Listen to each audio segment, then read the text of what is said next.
Seelman. That's me. Hi, guys. So welcome to Hi, Motorsports Madness. Yes, hi, Tom. And we are going to have some fun for the next close to 2 hours because that's what we do on this show. And it was fast-paced, just like the action at the Roval was earlier today because the Xfinity Series finally got their first chance to see the course. See what I did there? I see what you did there. Oh, it's been a fun day, and we are going to discuss it, and we are going to kick things off right now because, well, shockingly, Tom, I can't believe I'm saying this, but we didn't tear a whole bunch of stuff up. I was proud of our guys. Well, that's a good sign. But, again, this is a practice. I know there was some conversation we're going to hear a little later from Justin Allgaier and Austin Cindric, and a little conversation about some aggressiveness and, you know, people doing things that hopefully they won't do as much in the race on Saturday. Yeah, right? Hopefully. You know, I think this is going to be very interesting. I was actually a little surprised that we didn't have more issues today, but glad that we didn't. I was going to say, are you really complaining? Not complaining, we didn't have just issues? Surprised. All right, guys. So that's good. Who's on the show? Well, I was getting there. If you get there faster. Yeah. Okay. It's a short segment. Brandon Jones. You'll hear from him. You referenced that we're going to hear from not Cole Custer. We're going to hear from Cole Custer too. Brandon Jones, Cole Custer, and then you referenced that we're going to hear from Justin Allgaier and Austin Cindric. So 4 different voices, all of whom took part in today's Roval test at Charlotte Motor Speedway that you'll hear from over the course of this show. In addition, we're going to talk about the Cup Series race. It's elimination time. That's going to be happening on Sunday afternoon. They've already had some track time at the Roval, so that means it's going to be a little bit scary. We're also going to talk about an NHRA racer going to NASCAR. Yeah, that happened this week. And rumors of 2 big announcements that are going to come out this weekend at the Roval. We'll tell you all about that coming up in just a little bit. Right now, we're going to step aside, but don't go anywhere because Motorsports Madness is rolling on right around the turn. We'll be right back after this. You own a performance car and you know how to drive, but you want to learn real performance driving. Well, Bunky, get that car off the street and onto the track. Summit Point Motorsports Park, the Mid-Atlantic's premier road racing facility, located just over an hour from D.C. in nearby Summit Point, West Virginia, is the place to go. And you'll find that Friday at the Track is going to give you what you need. For less than a monthly car payment, you can attend this regularly scheduled one-day instructional event in your street car on one of Summit Point's 3 world-class road racing circuits. You'll receive classroom instruction, skid pad instruction in their cars, including front and rear skid control, and 4 20-minute in-your-car instructional sessions from a professional instructor. Have fun, go fast, and really learn how to drive. Call 304-725-8444 for class schedules and details. That's 304-725-8444. Friday at the Track at Summit Point Motorsports Park. Green light. Hey girl, school zone. I'm getting hungry. Car changing lanes. You want to meet me for pizza? Stop sign. Intersection clear. Yeah, street. Pizza sounds good. Ball in street? Girl in street!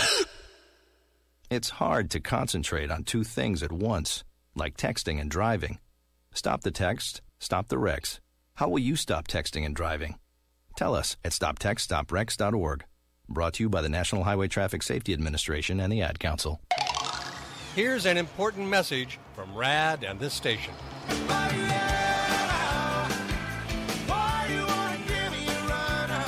Hi, this is Bob Sheehan from Blues Traveler for RAD, recording artists against drunk driving. I like to party just as much as the next guy, maybe even more, but the one thing I won't do after I've had a few is get in the car and drive. Don't blow it. Always choose a designated driver. Remember, music lives, and so should you. Automotive technicians and auto service trainees, how would you like to work at the beach and perform for one of the best car care centers in the nation? Louis Meineke is now looking for skilled automotive technicians to join their award-winning team. If you're a gearhead that knows his or her stuff, or a young up-and-comer that has the motivation and drive to succeed, then you need to make this call today. 302-827-2054. Lewis Meineke Car Care Center, located in beautiful Lewis, Delaware, offers a highly competitive compensation plan, great benefits, a flexible schedule, and did we mention that you're going to be working at the beach? Plus, there's a signing bonus for the right candidates. Technicians must be ASE certified and have a minimum of 6 years experience. Beginners advance at your own pace in one of several entry-level positions. But whatever you do, don't wait. These jobs will go fast. Call Tim at 302-827-2054. That's 302-827-2054. Lewis Meineke Car Care Center. Rev up your career. I'm Kaz Gralla, and you're listening to Race Talk on the Performance Motorsports Network. All right, so I've got a good news, bad news scenario with Kaz Gralla bringing us back from break. Well, you know what they say. Give us the good news first. The good news is Kaz Gralla has a sponsor and therefore is racing in the Xfinity race at the Roval this weekend. The bad news is he had a date with the tire barrier real quick. Uh-oh. On about lap 4 of practice. So, oh, boy. Didn't even get 5 laps The Fury Race Cars welding team had some good work this afternoon to get him put back together and get him out, or get the car put back together, I should say, and get him out to turn some laps in final practice, which luckily Kaz was able to do.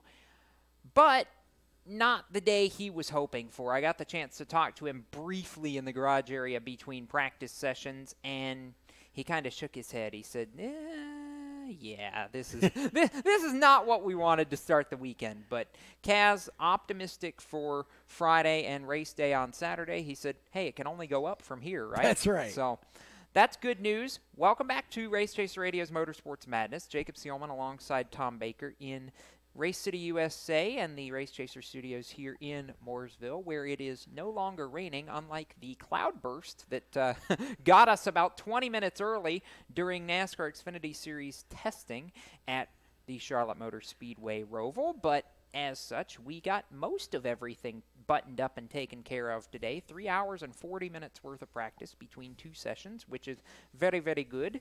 And one of the surprises to me during the 2 test sessions was that the final test session saw somebody other than Austin Cindric, Tom, post the fastest lap of the day. We all in the media center expected that Cindric was going to be the guy to beat. And he was, up until Cole Custer said, hey, I'm going to beat you, thanks.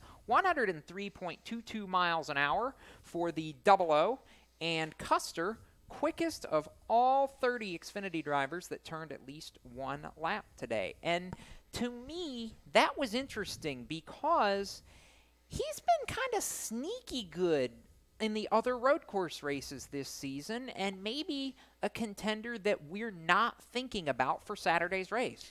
Well, keep in mind that it was Custer that raced John Hunter Nemechek to the finish in the Canadian Tire road course race. The truck race a couple years ago. And then infamously tackled him after Nemechek dumped him. Well, I mean, do you really blame him? No, I applauded him. But I don't think it should be a surprise that Custer. I agree. Because again, being from the West Coast, he's had a little bit of road course in his background, so not at all surprised to see Custer doing well. But, of course, there's been nothing like the Roval. No. So what you think should happen or who you think should be up front, throw it all out. Well, and just watch what you see currently, because you really never know. Except for Austin Cindric. I don't think anybody's surprised to see him be first and second during the 2 sessions because of his extreme amount of road course background compared to the rest of the field. And actually, he had a description that was particularly interesting to me during his press conference this afternoon. He actually described the infield portion of the Roval, equated it to a street course, which surprised me because of the lack of grip and how tight it is. Well, actually, one of the other drivers, I can't remember who it was, but somebody compared the infield part somewhat to Mid-Ohio, which is kind of interesting. That was Justin, I think. So, I mean, that's the fact that the drivers kind of look at it and say, okay, you know, it's kind of like this or it's kind of like that, at least it gives them some sort of a base to reference from. Right. But I mean, you know, who's fast in practice or who qualifies up front, it doesn't matter. None of that. Okay, I'll dispute that. Who qualifies up front absolutely matters according to every driver I talked to today because they believe track position is going to be primo in this race. But that wasn't my point. Okay. My point, okay, I'll give you that what I started to say, what you see in practice and who qualifies where, what you see in qualifying does not make any difference because once they throw the green on this course and we actually go into race mode, that's all gone out the window. Because now you've got to figure out how to run a race. Yes. And nobody's done that yet. That's what's so crazy about what we're going to see over the next few days play out. Nobody's done this yet. All right, Cole Custer fastest in practice. Let's roll some tape and hear from him after his run. Randy's being slow. The tech team in the tech shed is delaying just a little bit. So we're eventually going to get a Cole Custer clip here.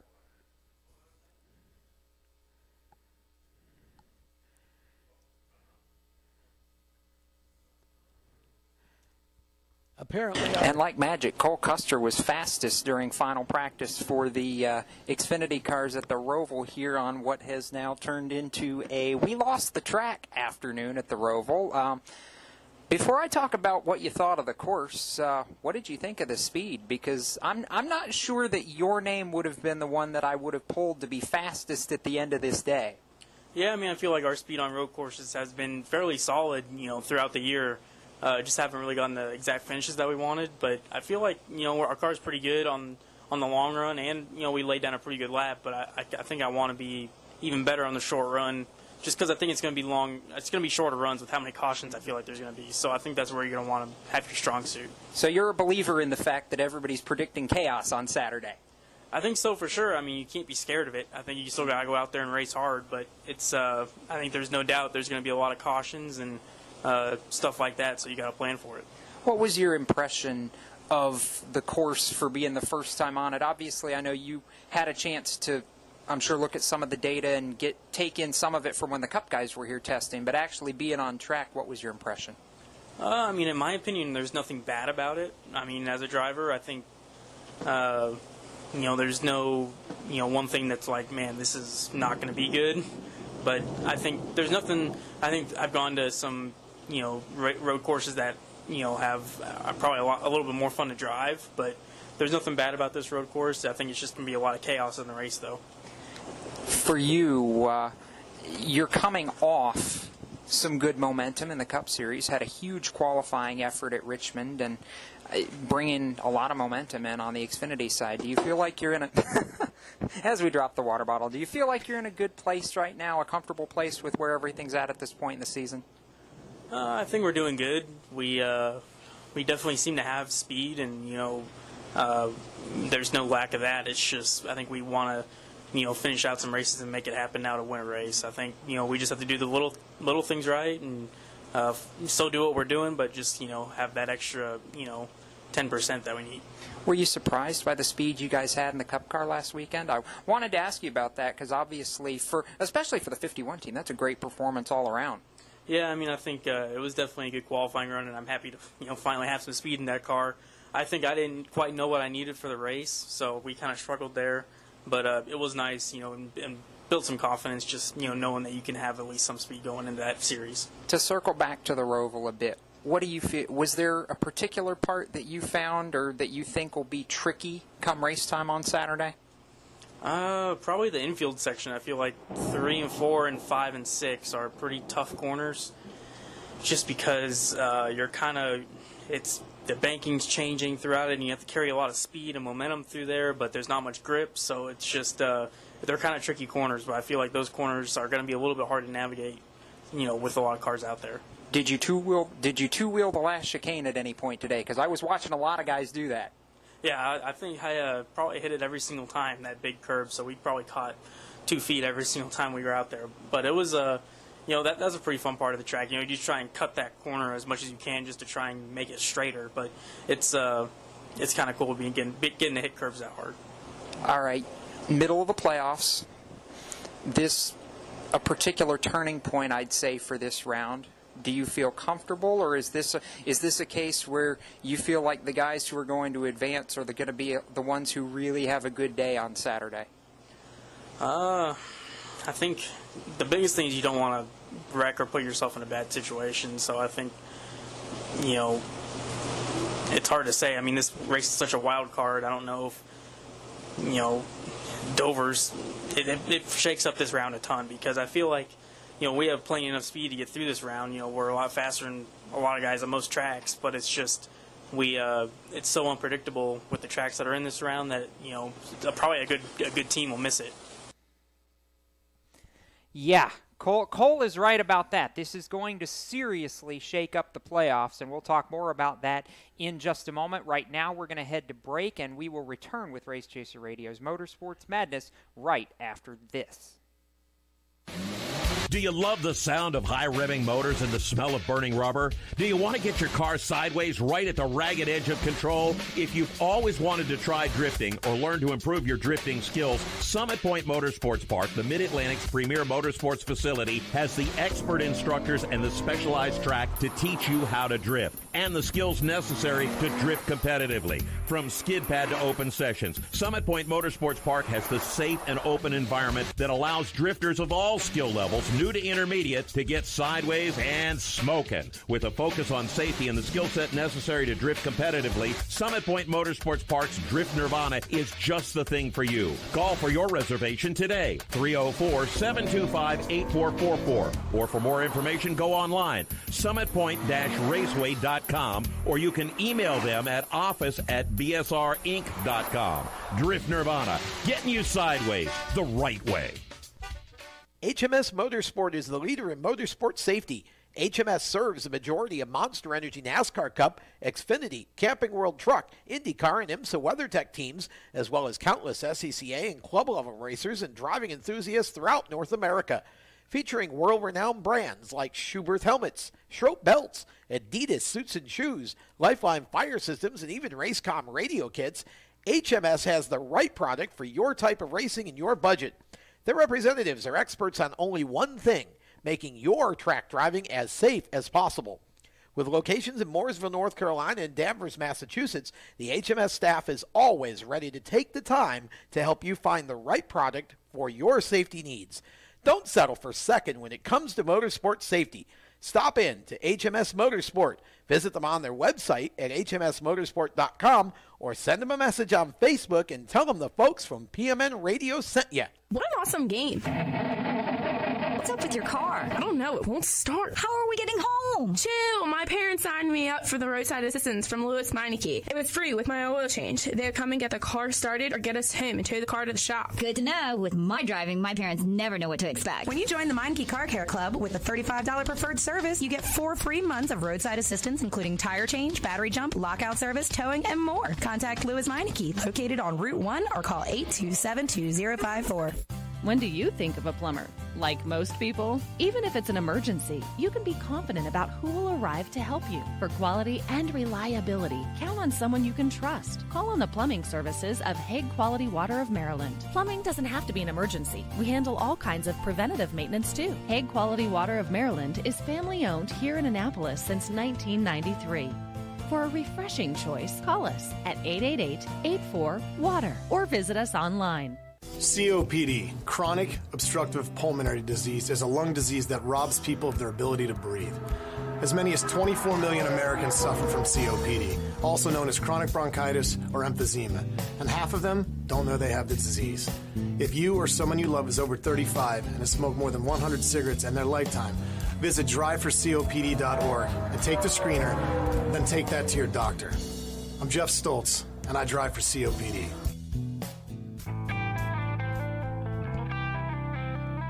Hi, I'm Chase Cabrey, and you're listening to Race Talk on the Performance Motorsports Network. Now, back to the show.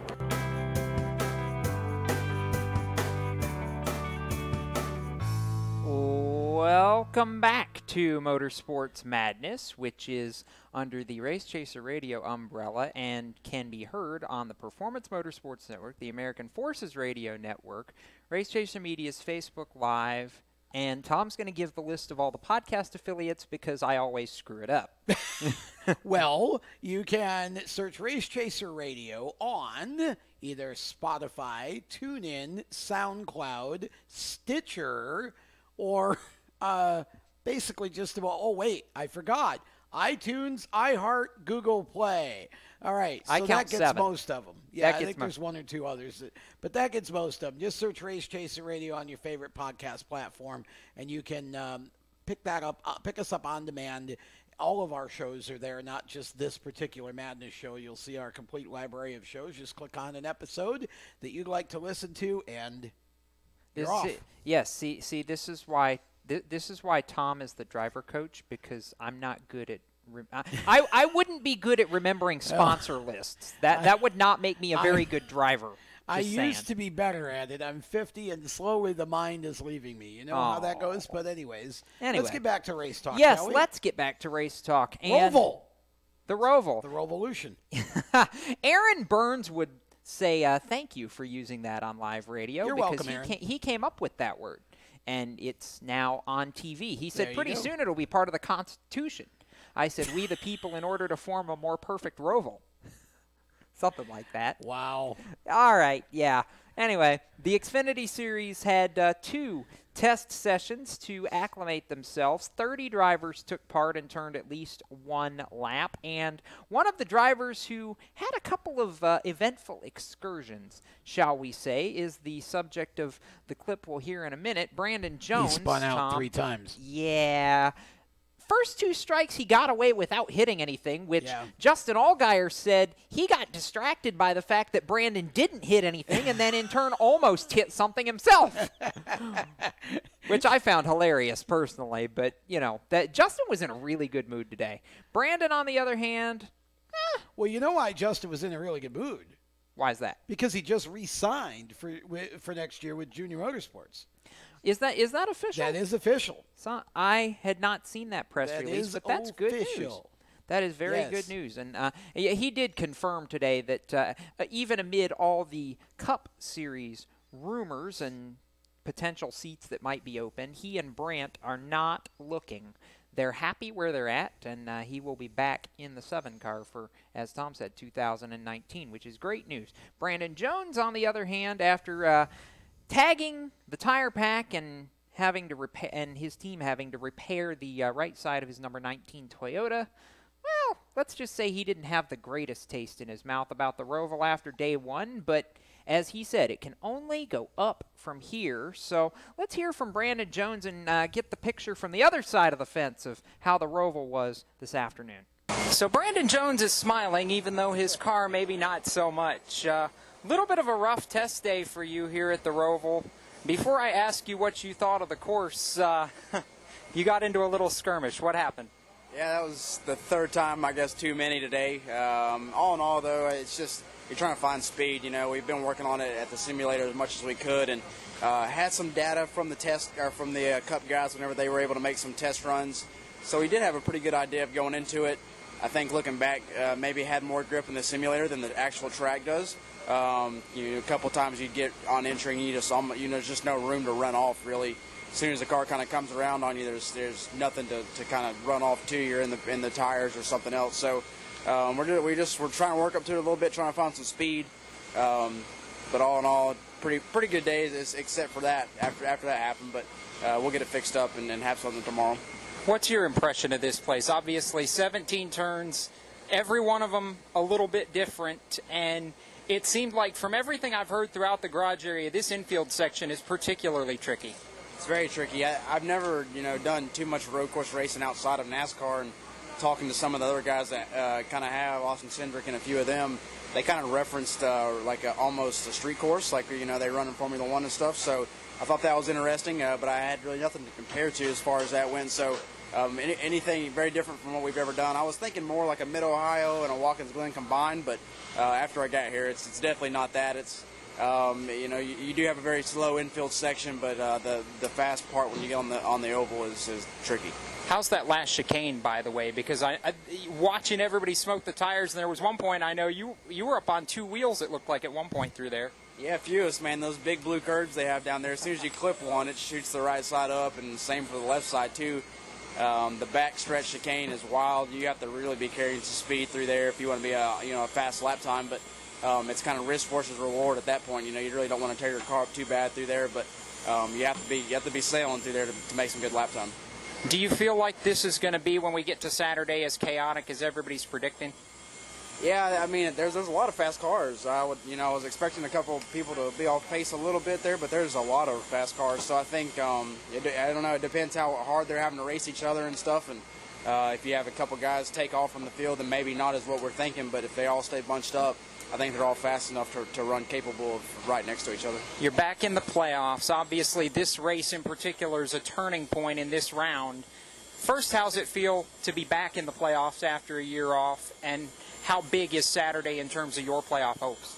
Yeah, it was great, man. I loved being a part of the Xfinity playoffs, and think I have a really good shot at hopefully making a couple more rounds as well as we go out through here. And just have to have a solid day. You can't have anything like that happen to us. We're right on the edge, on the bubble right now, and which isn't a terrible spot, I don't think. We still got some cars that I think that's possible to kind of advance and move forward on as we go throughout the year. And if we can make it through tomorrow, I think that, or make it through the weekend anyways, we've got some really good mile and a halves coming up. We've got Kansas, Texas. Phoenix is a great one for us as well. So there are some good tracks coming up. If we can just make it through this one and have a shot at getting a mile and a half win. Well, particularly Dover. You were on the pole there. Dover as well. That's a great one for us, too. I think all 3 of those tracks we've had great shots at being competitive and even showing that we could maybe win the race. So looking forward to getting on those and not this one for sure. And not this one for sure. You can tell where Brandon Jones' priority is. Yeah. Well, after you've spun 2 or 3 times and did the little damage to your car, your enthusiasm likely wanes for the Roval. Indeed. Of course, if he goes out and wins, then he'll have enthusiasm. Can't wait to come back, guys. I think he's got some work to do in order to make that happen on Saturday afternoon. But I think a couple of threads stick out to me as far as things that will translate between the NASCAR Xfinity Series and the NASCAR Cup Series, which we'll talk about in our next segment here. But one of the things that I heard repeated numerous times, number 1, restarts. Number 2, one word, Tom, chaos. Chaos, especially late in the race. And I asked both Justin Allgaier and Austin Cindric what the odds were in their minds of a late race restart causing mayhem. Cindric looked me dead in the eye and goes, pretty high. Yeah, I think that this, I don't think there's any politically correct way to say this. It's going to be a mess. Both races are going to be a mess. This is going to be a combination of being lucky enough that nothing happens around you that you get caught up in and being cagey enough to be able to find those spots to hide long enough to get to the last stage, and then, of course, you've got to go for it. Yes, absolutely you do. This isn't such a big deal. Well, let me rephrase. This is not quite as big a deal for the Xfinity Series because they will have one more race after this in their playoffs. It is absolutely terrifying for the Cup guys because the cutoff race. Now, you referenced earlier the Cole Custer, John Hunter Nemechek incident in Canada a couple years ago. Somebody brought up, would we see the final corners of the Roval be like the last corner in Canada? And Cindric actually said no, because if you miss the last chicane, if you blow it at the finish, that's a 30-second time penalty, and he doesn't think you can wait so late to get on the brakes and still make that corner to try and root somebody out of the way in that 15, 16, 17 complex. No, I think it's coming out of the infield that becomes the there into NASCAR 1. Yeah, in the NASCAR, that's really where you're going to see the big move and maybe I don't know, maybe coming Well, no, I think that's the main place that you're going to see. And a lot of these guys are just not going to know how to consistently drive that. So, even with the practice they're getting under racing conditions, you're going to see guys take some chances in that part of the racetrack. That's where the action's going to be, and that'll be great for the fans because it's right there. Oh, yes, and I think that's what's going to make it a tremendous amount of fun as well. And on the next segment, we are going to shift our focus to the Cup Series and discuss playoffs and talk about who's in danger and who really needs to have a good day if they want to have any hope of advancing. Hint, Jimmy Johnson is one of them. Shocking, right? Well, it is actually very shocking. This is not a place Jimmy's used to being in. We'll see how it works out. It's not. So don't go anywhere if you were planning on it. Maybe grab a snack, settle in. We'll be back with more of Race Chaser Radio's Motorsports Madness coming up around the turn. Stick right with us. Okay, so Sarah, I'm dropping you off at Emily's? Yep. And Josh, you're going to? Soccer, Dad. Soccer practice. Right. Oh, by the way, I just wanted to let you know when I pick you both up, I'll be wearing my short shorts. What? No! Yep. And my dorky dad hat, and I'm gonna do my dad dance for all your friends. They'll love it! Seriously? Why? Because I like my short shorts. Of course, I could be talked out of it if you guys would just buckle up your seatbelts without giving me a hard time. It's important to get your kids to buckle up for safety, no matter what it takes. And sometimes, all it takes is your parental powers of persuasion. Okay, we're buckling up. See, all buckled. Good choice. I'll just have to do my dad dance at dinner time. What? No! Do what you have to make sure your kids are wearing their seatbelts, even on short drives. Never give up until they buckle up. A message from the National Highway Traffic Safety Administration and the Ad Council. Visit safercar.gov/kidsbuckleup for more information. Parents, your son or daughter has had their license for a while now, but you want to make sure they're prepared for any situation they may face on the road. High school driver's ed doesn't teach them to drive defensively. They need to be prepared for any highway emergency. For less than a month's insurance, and a whole lot less, BSR instructors at Summit Point Motorsports Park in nearby Summit Point, West Virginia, will teach your son or daughter how to respond instantly and positively to unexpected situations on the road. BSR's specialized accident avoidance training teaches swerve to avoid maneuvers at highway speed, ocular driving, which focuses driving attention on ways to avoid accidents, vehicle dynamics and feedback, skid control and skid recovery, threshold braking on straights and progressive braking on curves, and off-road recovery techniques. This is stuff driver's ed simply doesn't teach. So call BSR today, 304-725-8444. Give your kid the skill set needed to drive safely and responsibly on the highway. That's 304-725-8444. This is a test to find out if you know it all when it comes to children. Name one of the leading killers of U.S. children age 1 to 13. What's the best way to protect children in a car crash? At what age and size should a child start using a booster seat? Don't assume you know it all when it comes to car seats for your child. Go to safercar.gov/the-right-seat and know for sure. Brought to you by the National Highway Traffic Safety Administration and the Ad Council. Hi, I'm Noah Gregson, and you're listening to Motorsports Madness on PMN, the Performance Motorsports Network. Okay, so that's rather fitting, actually, because before we turn the page to the Cup Series, it lets us touch on one more piece of NASCAR Xfinity Series news that broke this week, and it's going to allow a perfect buy and sell here, Tom. So first, the news, Noah Gragson finally is a part of Junior Motorsports for 2019. Yeah. This was rumored about 8 weeks ago, I think now, by Adam Stern of the Sports Business Journal, and we were waiting, and we were waiting, and we were waiting, and we were waiting, and nothing happened. Well, finally, earlier this week, Junior Motorsports releases what I thought, Tom, was just such a clever little video introducing Noah as their new driver for 2019. Yeah.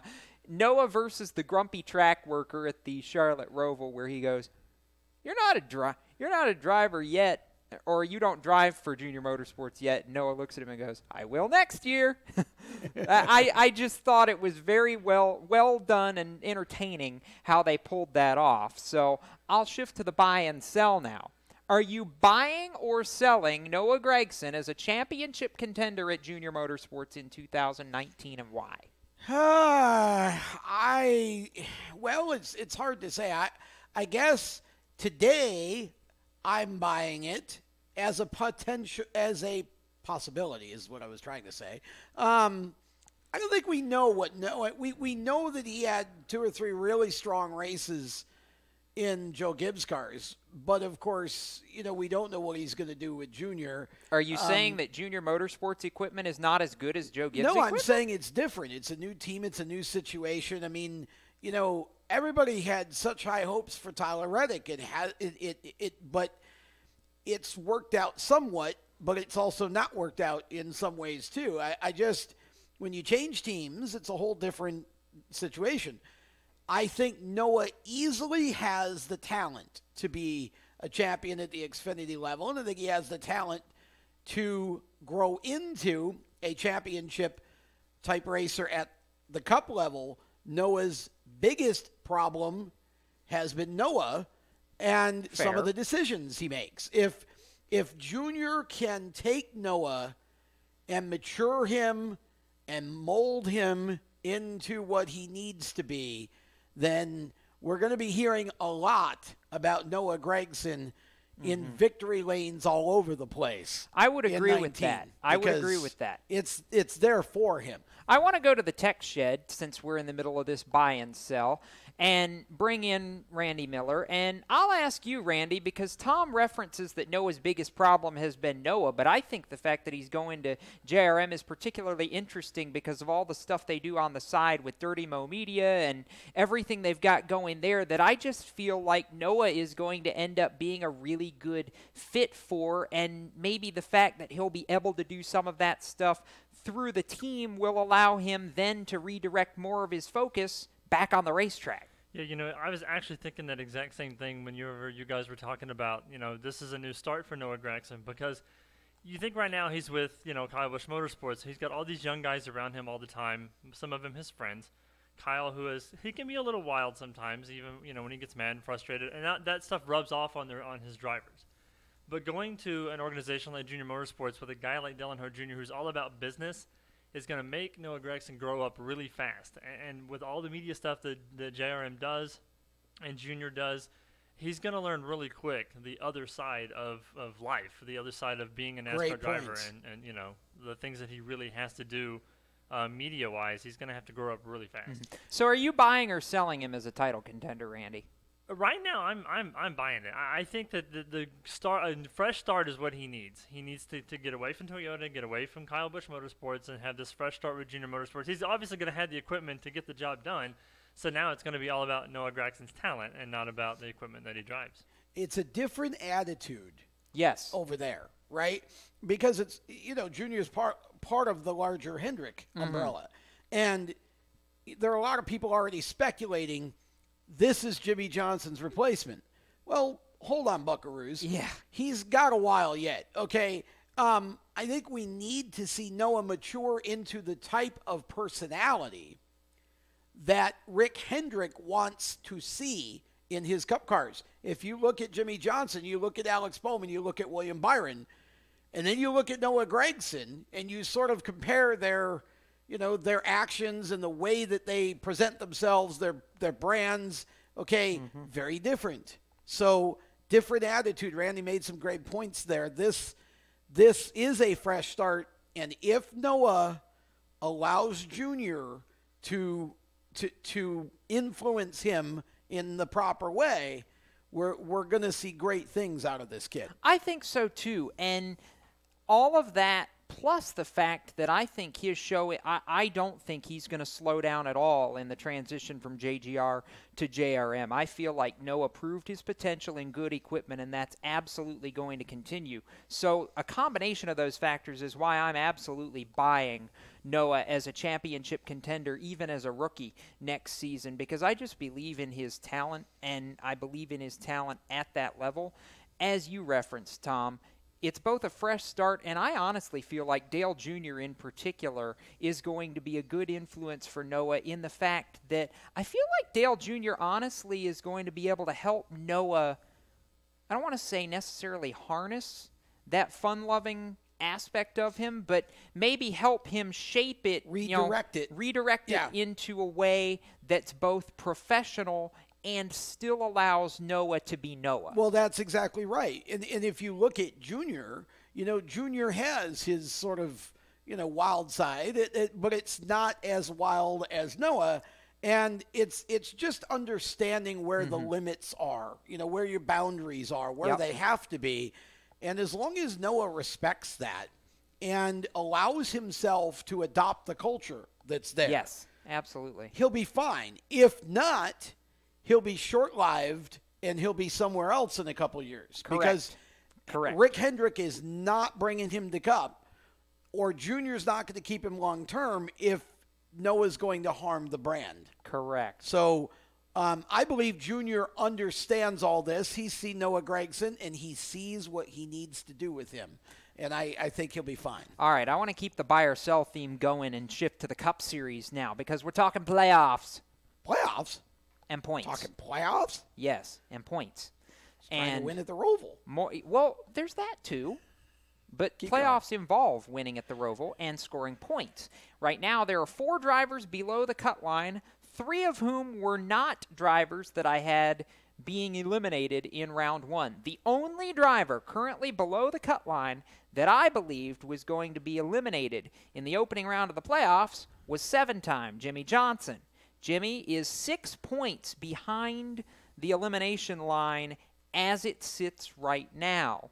However, 6 points can change in one stage on Sunday afternoon in the Bank of America Roval 400. So are you buying or selling that the 4 drivers currently below the cut line will be the same after Sunday's race? When I look at the 4 drivers in question, I am definitely selling because I don't believe that to be true. And honestly, I think the driver that probably will end up sneaking through is, in fact, Jimmy Johnson. Really? Yes. I think Jimmy barely, well, he's 6 points below the line. And you just have to reach in order to, because this would tell, for me to believe they're the same 4 would tell me that all 12 of these drivers that are ahead of him, or actually 13 that are ahead of him, that are going to have great a bad day. Weekends. Yeah. And I don't buy that. This is too much of a wild card. Somebody's going to crash. I don't want to use the phrase burn, but just somebody's going to have a really bad day. Yep. And it may not be their fault. I'm just saying one of these top 12 is going down hard because it's just the odds. Because. Well, exactly. The odds play that way. So I think Jimmy Johnson of those 4 is probably the guy who sneaks through. I have zero faith. I love Clint Boyer. I don't have a ton of faith in him in this situation.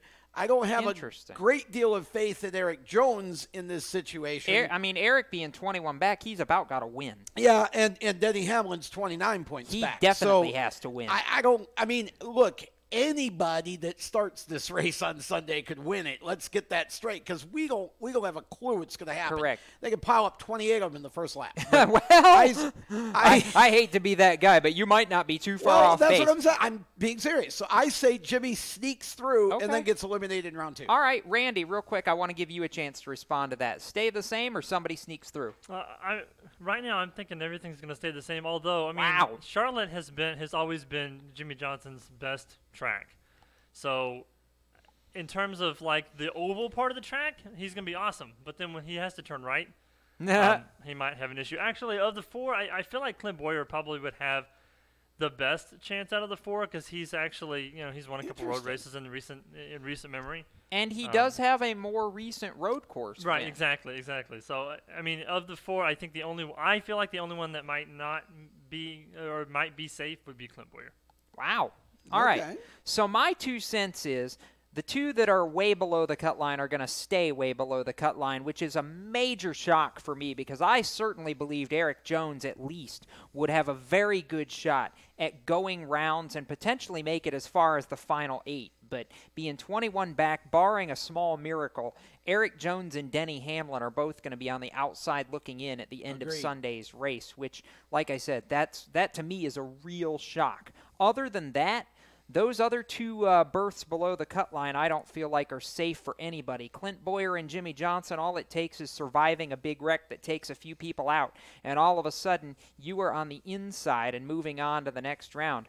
To be completely honest, the guy I'm most nervous about right now, guys, is Alex Bowman, Jimmy Johnson's teammate, who is only 5 points above the cut line, not known for really much of any road course racing prowess, and this is his first time in a high-pressure playoff situation.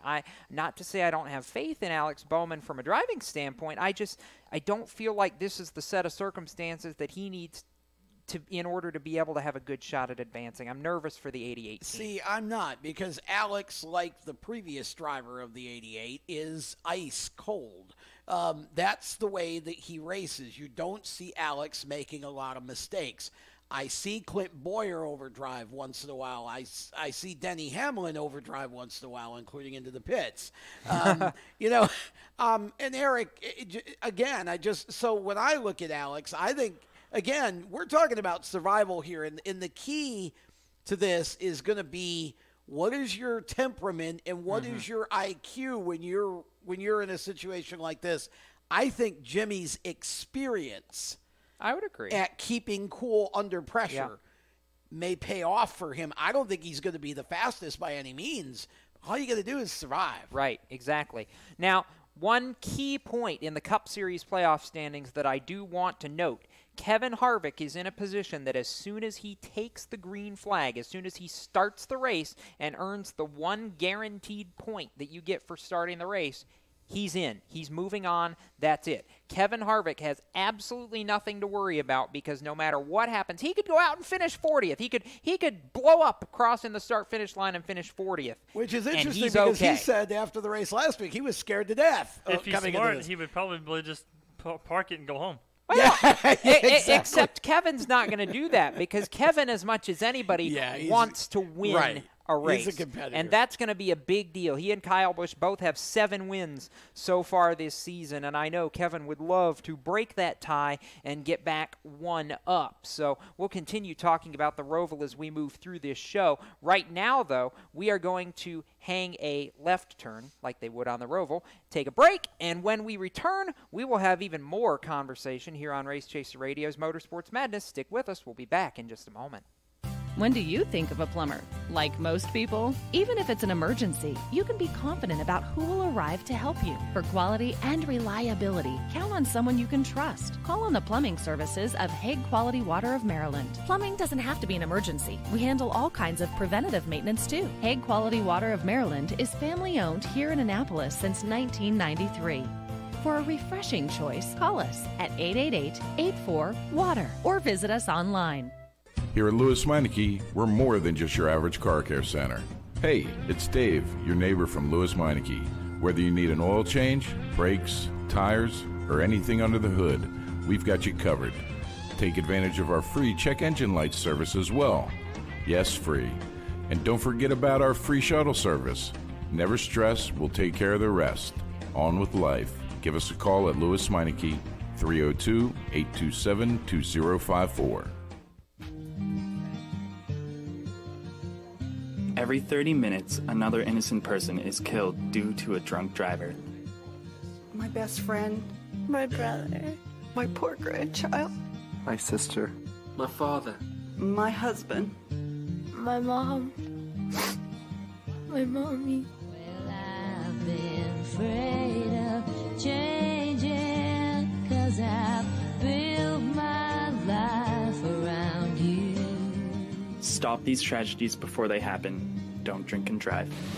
Do you love the sound of high revving motors and the smell of burning rubber? Do you want to get your car sideways right at the ragged edge of control? If you've always wanted to try drifting or learn to improve your drifting skills, Summit Point Motorsports Park, the Mid-Atlantic's premier motorsports facility, has the expert instructors and the specialized track to teach you how to drift and the skills necessary to drift competitively. From skid pad to open sessions, Summit Point Motorsports Park has the safe and open environment that allows drifters of all skill levels, new to intermediate, to get sideways and smoking. With a focus on safety and the skill set necessary to drift competitively, Summit Point Motorsports Park's Drift Nirvana is just the thing for you. Call for your reservation today, 304-725-8444. Or for more information, go online, summitpoint-raceway.com, or you can email them at office@bsrinc.com. Drift Nirvana, getting you sideways the right way.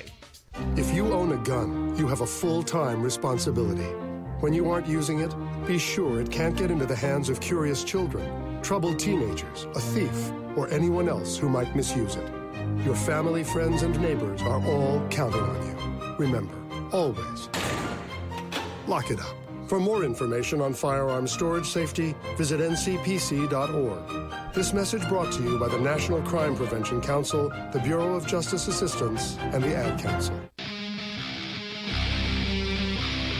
Hi, I'm NASCAR driver William Byron. You're listening to Motorsports Madness on PMN, the Performance Motorsports Network. That may be the only Hendrick driver we haven't talked about yet tonight. William Byron bringing us back from break, and I just love the music, so I was headbanging. I was just thinking that music seems a little too headbangy for William Byron. Maybe. Like we should be playing the Peanuts theme or something underneath it. On that note, Jacob Seelman and Tom Baker joining you on this episode of Motorsports Madness, and we want to say thank you to some of our partners that help make this show possible, specifically Telmed Benefits, Tom. Well, Telmed Benefits, now a part of the Race Chaser radio team, and here's an example of a great place to put Telmed Benefits. If it is 5 o'clock on a Friday afternoon and you are at a racetrack, or you're on your way to a racetrack, or maybe you're just on vacation somewhere and you or your spouse or your child is sick, well, there's a great opportunity to save yourself time going to the emergency room by simply going to your computer and dialing up a doctor online. 24/7 access to a doctor is only a call or a click away, anytime, anywhere, with no per-visit fee. With Telmed Benefits, you can talk to a doctor by phone or online video to get a diagnosis, treatment options, and even get a prescription if that's medically necessary. It saves you time and money by avoiding crowded waiting rooms in the doctor's office, the urgent care clinic, or emergency room. Just use your phone, computer, smartphone, or tablet to get a quick diagnosis by a U.S. licensed physician. Telmed, T-E-L-M-E-D, TelmedBenefits.com has all the information. And here's the best part, guys, and I've used this myself. It's only $19.95 per month, and that covers up to 5 people in your household. Plus, you can visit the site and get a free pharmacy discount card just for taking a look. Again, $19.95 a month, and telemedicine is the new thing, and it works very well. When I got sick a few months ago, I just went to my computer and ended up talking to a doctor. He diagnosed me as having the flu, and I had a prescription within an hour. Telmed Benefits. Did I mention, by the way, at the top of the show that we were going to talk about a drag racer going NASCAR? Yes, you did. I did talk about that, right? You Good. did. Okay, so I know who it is. Yeah, so do I. And when we come back in the second half of tonight's program, we're going to tell you who it is and why they're making that jump. So, if you were thinking about going anywhere, just don't. Don't do it, because we are coming back with the second half of Motorsports Madness. We got a whole nother hour, and we'll continue on Race Chaser Radio in just a moment. We're growing like crazy and need account reps who know their way around agencies, the internet, and social media. Got connections? Or do you know how to get to the decision makers? Are you fearless? We need you. Internet radio, or as we call it, wireless mobile radio, is rapidly becoming the place to be with almost limitless income potential. So contact us to get involved with the fastest growing professionally produced group of Internet radio stations in the world. Your imagination is the only limit here. Call 717-749-0444. That's 717-749-0444. Or you can email us at scorpionradiogroup@gmail.com. You want to ask for Sue. Okay, so Sarah, I'm dropping you off at Emily's? Yep. And Josh, you're going to? Soccer, Dad. Soccer practice. Right. Oh, by the way, I just wanted to let you know when I pick you both up, I'll be wearing my short shorts. What? No! Yep, and my dorky dad hat, and I'm going to do my dad dance for all your friends. They'll love it! Seriously? Why? Because I like my short shorts. Of course, I could be talked out of it if you guys would just buckle up your seatbelts without giving me a hard time. It's important to get your kids to buckle up for safety, no matter what it takes. And sometimes, all it takes is your parental powers of persuasion. Okay, we're buckling up. See, all buckled. Good choice. I'll just have to do my dad dance at dinner time. What? No! Do what you have to make sure your kids are wearing their seatbelts, even on short drives. Never give up until they buckle up. A message from the National Highway Traffic Safety Administration and the Ad Council. Visit safercar.gov/kidsbuckleup for more information. If you're a gearhead and you just can't get enough of your favorite motorsports on that channel on the cable, or you look at that Guy network and you just go, what does that have to do with me? We have the answer. Performance Motorsports Network. Right here on the internet. The best cruising tunes, the best in motorsports programming, and the best shows. We have opinionated hosts, and we like it that way. If you want to get involved, if you want to bench race, be listening for information coming up soon right here on this channel, the Performance Motorsports Network. Your source for motorsports. I'm an HRA Pro Stock Racer, Tanner Gray, and you're listening to the Performance Motorsports Network, the voice of motorsports. I wonder why Tanner Gray could possibly have brought us back from break. Could it be that he's the subject of our breaking news? Well, it could be. Is it? Absolutely. Okay. So, as we've been hinting since the top of the show, an NHRA drag racer is going to transition to NASCAR and circle track racing in 2019. That somebody is Tanner Gray, who coincidentally, Tom, is currently leading the NHRA Pro Stock point standings. Shocking?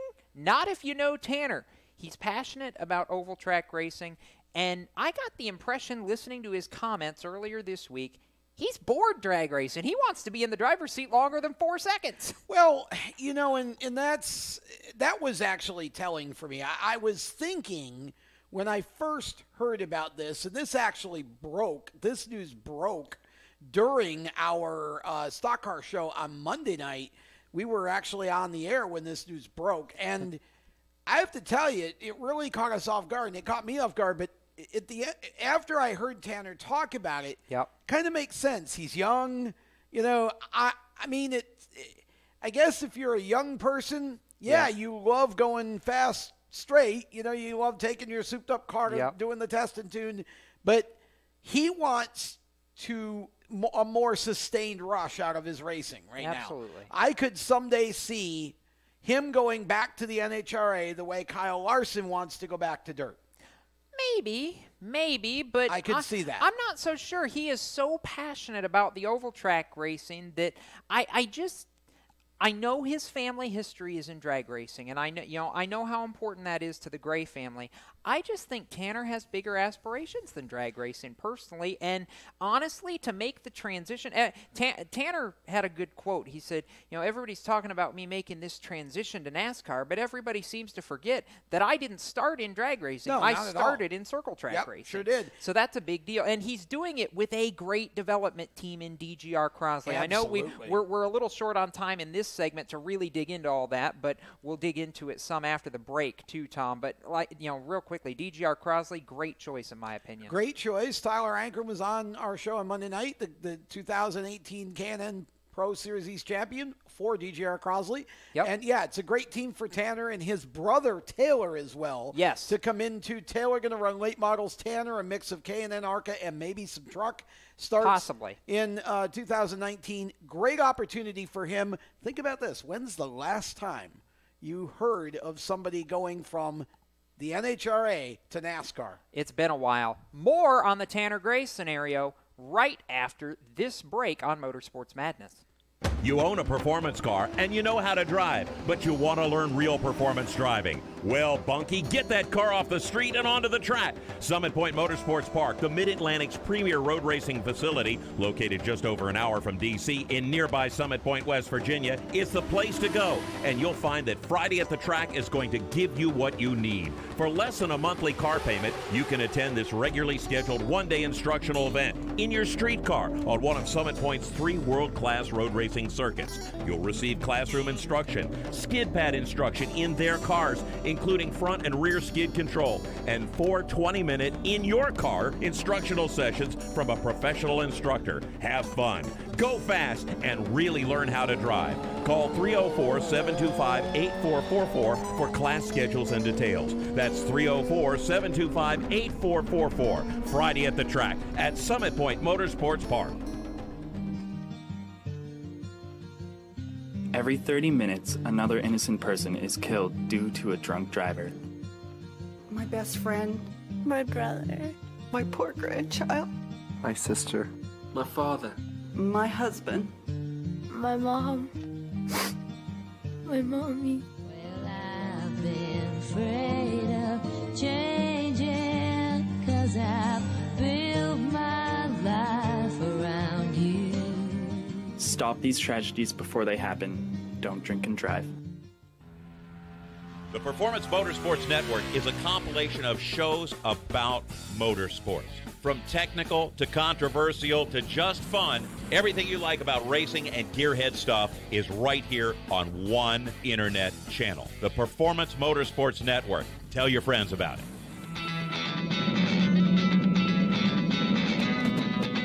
Hi, I'm Reed Sorensen. Racing has been a part of me and my family for as long as I can remember. I had to make tough choices early on to get to the top. It took hard work and dedication. But it's those tough choices that helped me prepare for challenges I would face as a cup driver. Make the right choices today and be ready for the challenges tomorrow. This message is brought to you by the U.S. Air Force.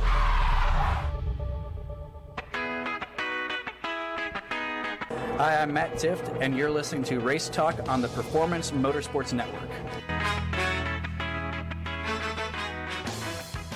See, I could almost play the trombone, but Tom was a drummer, so.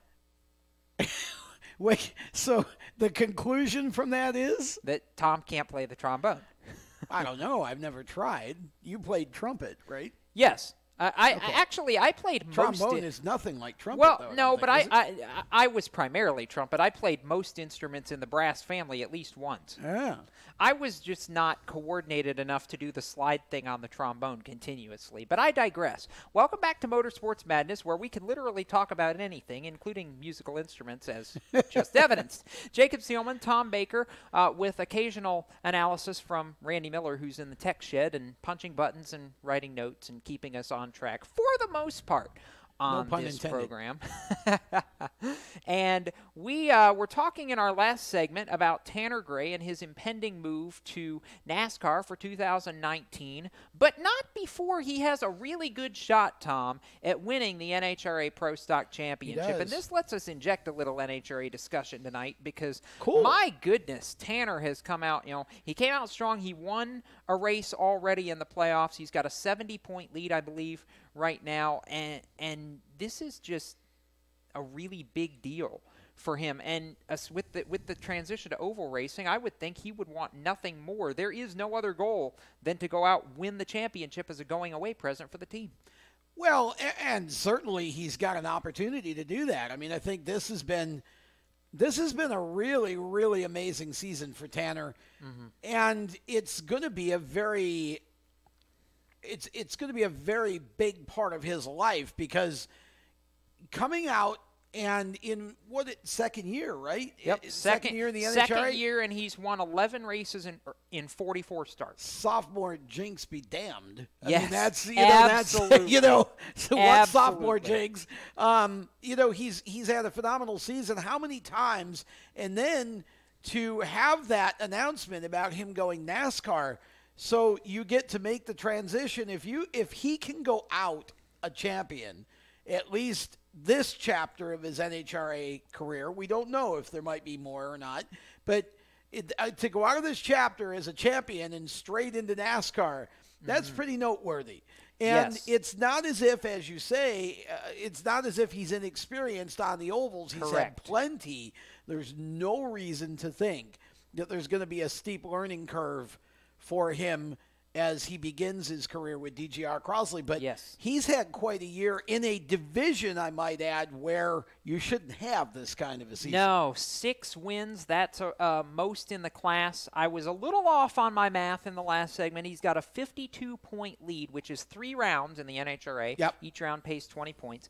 3-round lead over Vincent Nobile, who sits second. Drew Skillman in third is 74 points back of the championship lead. And anybody who follows the NHRA goes, wait a minute, where are those Anderson and Line guys that we always talk about winning everything? Well, the Summit boys, who had a really good regular season if you're Greg Anderson, are sitting 5th and 7th in the playoff standings right now, which blows my mind because they've been really good. But Tanner, when it's counted, has been able to step up, much like in the top fuel class. Steve Torrance is undefeated in 2 races to start the countdown and has basically served notice. The championship goes through me, period, bar none. Yeah, I mean, I think, well, that's probably not far from the truth. In fact, I would say it's the truth at this point. But, again, the thing I love about NHRA is there's so many big stories and so many personalities to talk about, and you get down to crunch time.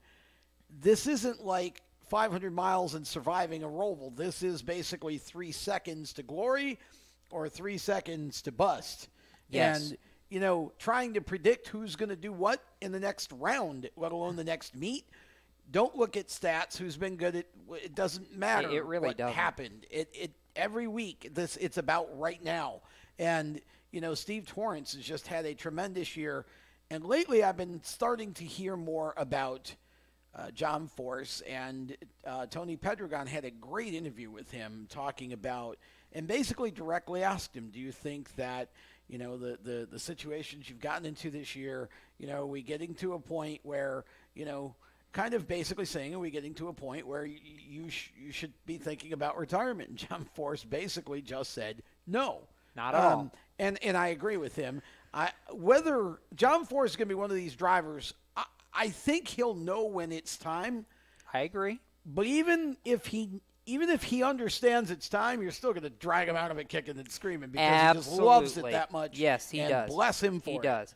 Now, while we're on the subject of the funny car class and John Force Racing, you mentioned a minute ago 3 seconds to glory or 3 seconds to bust. Can we talk about how Robert Height did both of those things in one pass in the finals over the weekend at Gateway? He won the race. Yep. And then proceeded to blow the car up and hit the wall and didn't even get to go to the winner's circle because he was busy being treated at a local hospital. Yeah, I mean, that's, again, that's what makes this part of the sport so intriguing. And, of course, you never want to see anybody have that kind of a fiery wreck. But, just thinking about that, in the span of less than 5 seconds, you do something great, and then something bad happens. Yes. It's unbelievable. Robert's definitely, I think, a driver that we're going to have to pay attention to coming, because he's going to get mad. Yeah. He's not. This is going to motivate him. I mean, he won the race, and it's still going to motivate him. Well, but that's why it's going to motivate him. Yes, and the fact that he's the defending funny car champion should do a little bit to have the rest of the field on notice as well. He's got his teammate Courtney Force 70 points back in third. The guy who's Directly chasing him is J.R. Todd in the DHL Toyota for Kalitta Motorsports, who's just had an absolutely outstanding year for the Yellow Fellows. JR's been on a roll this season. Yellow Fellows. I like that. They've been called that ever since Del Worsham was driving the DHL some reason funny I've car. I've never picked up on that. The Yellow No, Fellows. I love it, and it's especially noticeable when they do the whole Kalitta Mosh Pit thing, which JR recently picked up Connie Kalitta's 100th national event win in NHRA as an owner and driver, and that was the biggest Kalitta Mosh Pit I have ever seen. Period. Connie was just sitting on his golf cart laughing at all of them. Not too far from now, the boys are going to be back in Charlotte. Yes, they will be. Not next weekend, but the following weekend. It's the second weekend in October, 13th through the 15th. By the way, real quickly, we'll talk about Pro Stock Motorcycle and the fact that one of the great independents in that class, Matt Smith, currently leading the Pro Stock Motorcycle points, and the Harleys are 3rd and 5th in the standings. I just love this story. Regardless of whether Matt Smith wins the championship, the fact that he's going toe-to-toe with two of the best in the business in Eddie Krawick and Andrew Hines, not to even discount Ellie Tonglet, who's had a great season, too. He really has. I mean, especially lately. It's going to be great down the stretch in that class. And Matt's wife, Angie, also in the playoffs this year in Pro Stock Bikes, sitting 7th in points. I think, again, I love to watch the bikes, and this is, I keep coming back to the same theme, but, when you talk about the big three in NASCAR, it seems like it's those three most of the year this year. Mm-hmm. You never see that sort of a trend in NHRA where you get 3 or 4. Most of the time, nobody dominates. You never know from week to week. That's why when a Steve Torrance comes out and does it, or Tanner Gray comes out as he's having, it's surprising. It's really amazing because the competition is so thick and the bikes are no different, and I love watching those guys. To bring it back to That's courage. Yes. To bring it back to Tanner now, to kind of tie this segment all together, the move to DGR Crosley, which I would argue is one of the premier development teams in all of of stock car racing right now, with their ARCA program, the late model program, the truck program. This is going to be fun to watch next year, and I believe, regardless of the fact he's been out of circle track racing for a bit, Tanner Gray will be a threat to win the K&N East Championship. Well, yeah, I mean, I would say that's probably true. Again, I don't think it's going to be a huge adjustment. He's run late model starts in the past. At Hickory for this year, LFR. too. Yeah, it's not as if this is a new thing for him. It's just going to take a little time to get his brain in sync with turning again. He'll be just fine by the time the season starts. I expect him to come out strong in Florida in February. All right, so with that, we're going to completely return to the Roval conversation coming up here in just a couple of minutes, and we'll also hear from 2 more voices who tested earlier this afternoon. That coming up around the turn here on Race Chaser Radio's Motorsports Madness. Parents, your son or daughter has had their license for a while now, but you want to make sure they're prepared for any situation they may face on the road. High school driver's ed doesn't teach them to drive defensively. They need to be prepared for any highway emergency. For less than a month's insurance, and a whole lot less, BSR instructors at Summit Point Motorsports Park in nearby Summit Point, West Virginia, will teach your son or daughter how to respond instantly and positively to unexpected situations on the road. BSR's specialized accident avoidance training teaches swerve to avoid maneuvers at highway speed, ocular driving, which focuses driving attention on ways to avoid accidents, vehicle dynamics and feedback, skid control and skid recovery, threshold braking on straights and progressive braking on curves, and off-road recovery techniques. This is stuff driver's ed simply doesn't teach. So call BSR today, 304-725-8444. Give your kid the skill set needed to drive safely and responsibly on the highway. That's 304-725-8444. You hear that? That's the sound of America's only sports car. That's right, it's a Corvette. But not just any Corvette. It's your Corvette. It's that who cares if there's traffic part of your day. And this can be you when you come to Cooper Corvettes. With 60 years of Corvettes to choose from, there's always a Corvette in your budget. And they'll service any Corvette you bring in. Cooper Corvettes on Route 1 just north of Quantico and Triangle. Call, click, or visit CooperCorvettes.com. HMS Motorsport is the leader in motorsport safety. HMS serves a majority of Monster Energy NASCAR Cup, Xfinity, Camping World Truck, IndyCar, and IMSA WeatherTech teams, as well as countless SCCA and club-level racers and driving enthusiasts throughout North America. featuring world-renowned brands like Schuberth helmets, Schroep belts, Adidas suits and shoes, Lifeline fire systems, and even Racecom radio kits. HMS has the right product for your type of racing and your budget. Their representatives are experts on only one thing, making your track driving as safe as possible. With locations in Mooresville, North Carolina, and Danvers, Massachusetts, the HMS staff is always ready to take the time to help you find the right product for your safety needs.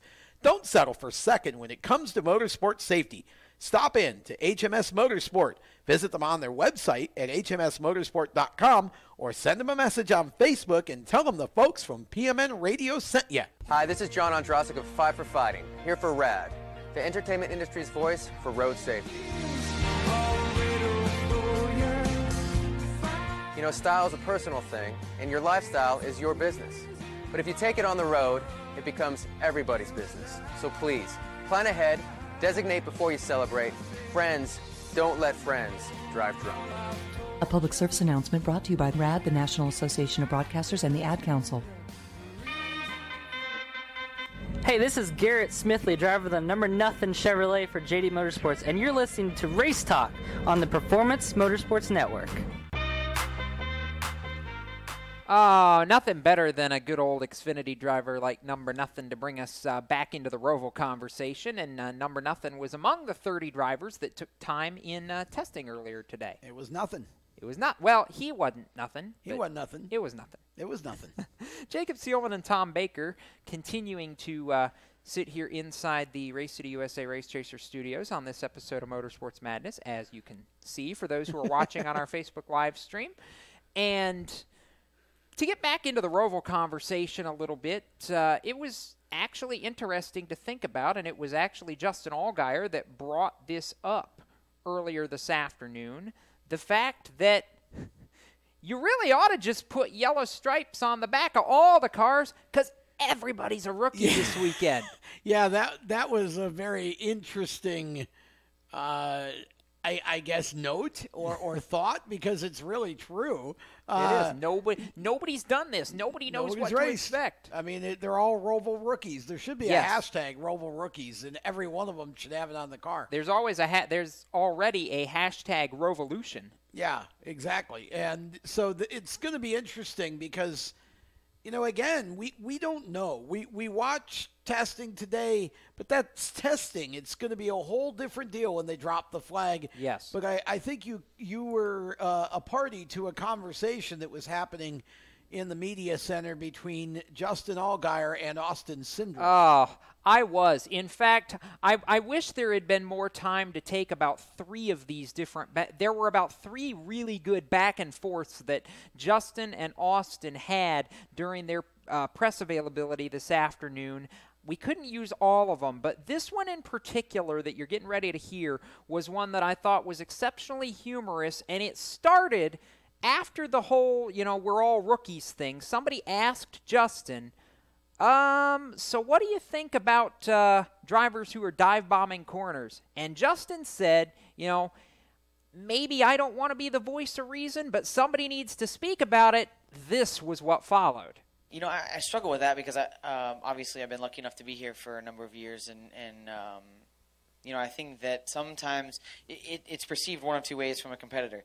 Either A, that competitor is probably a sissy and just doesn't want to get wrecked, or B, that they want to take advantage of a situation and make everybody else slow down and take advantage of it, right? But truly, honestly, I think when you get down to it, for me, I've always been one that, whether it's beneficial to me or not, I would rather see the sport advance and be better, and so I don't know. I don't know if that's necessarily the place to say it or not.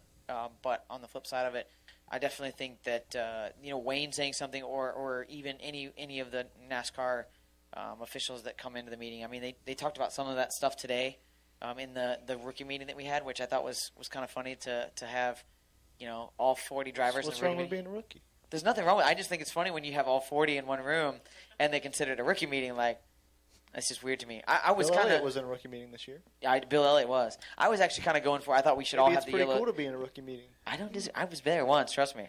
I think it would be cool to have yellow stripes on the back bumpers of all of our cars, but I didn't. They didn't go that far. But I think somebody will say something tomorrow. Yeah, I really do.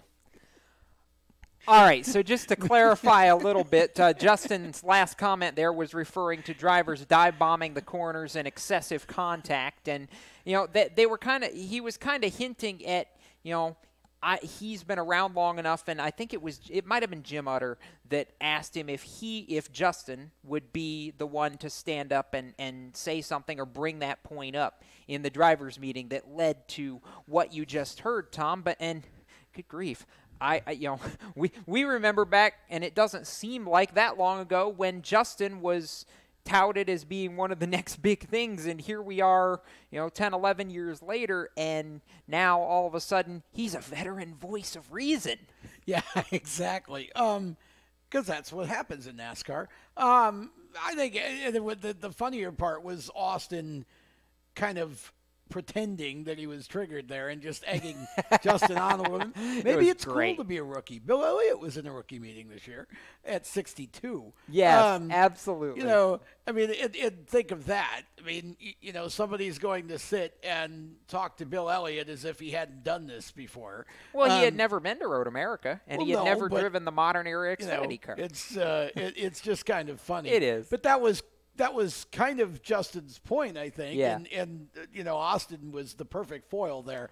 That was some good conversation. I think both of those guys are going to be very fast this weekend.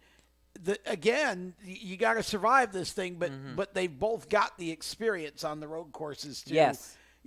And we talk about the Roval, but we're still using a big part of the mile and a half. So, yes, but it's not nearly at the speeds that we're used to being around the mile and a half. But nonetheless, we're still utilizing that part of the track. The real part that's going to mess everybody up is when they get into the infield. It's not very wide. There's not a lot of runoff room. If somebody gets in trouble, this is going to become a mess in a hurry because there's going to be a traffic jam.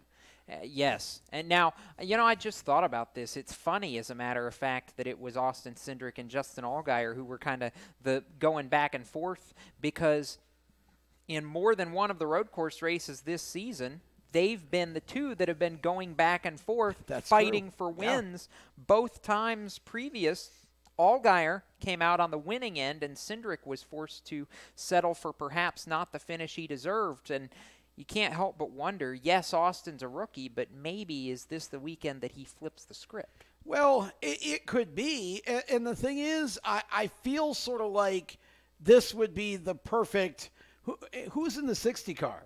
Majeski. See, that's one of those things where I'm not so sure maybe – I don't know that Ty is the best road racer per se, or at least in real cars anyhow.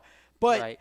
I feel like this would have been that perfect scenario, right, for Austin to be in the 60 and that car to finally, because the Roval and nothing, here's what I do believe. I do believe that the top five we see at the end of that race, both races, is going to look really strange. Yes, I agree. I don't think you see, for example, in Cup, the big three just go out and there they 1, are 2, in the top. 3 like right, they were at right. Yeah. You're going to see some very different drivers at the end of this just because of. It's a weird race. Yeah, it's going to be a weird race, and things are going to happen. Yes, absolutely. Now, just to clarify a few things, as Tom mentioned the 60 car and its rotating cast. As a matter of fact, all three drivers who have driven the 60 car this season are in this weekend's Xfinity race. Austin Cindric, who will be in the 22 for the balance of the playoffs, in case you're looking for him. Yep. Austin's done in the 60 for this year, and in the 12 for that matter.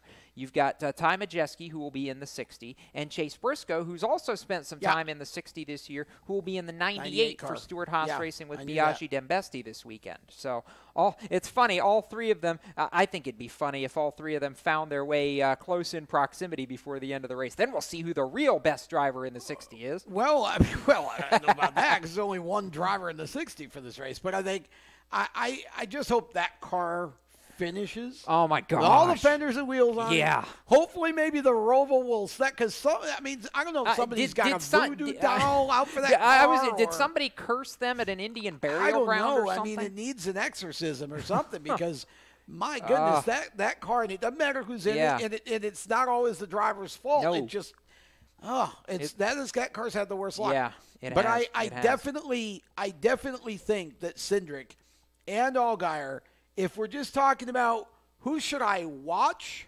on Saturday, both. Yes. Both of them. Absolutely. Correct. They're going to be two of the guys who are going to be making moves on Saturday because, again, their road course experience is going to put them there. Of course, what happens at the luck bank is to be determined. Correct. But, yeah, I definitely think both of those guys have a shot at this. Somebody else who I would recommend keeping an eye on, particularly in the Xfinity race on Saturday, but I'll be honest, with as crazy as I think it might be, he could warrant some eyes during the Cup Series race as well. But Justin Marks making his NASCAR farewell this weekend. He'll be in the Chip Ganassi Racing 42 car on Saturday, and I believe will definitely be among the contenders as long as he can survive.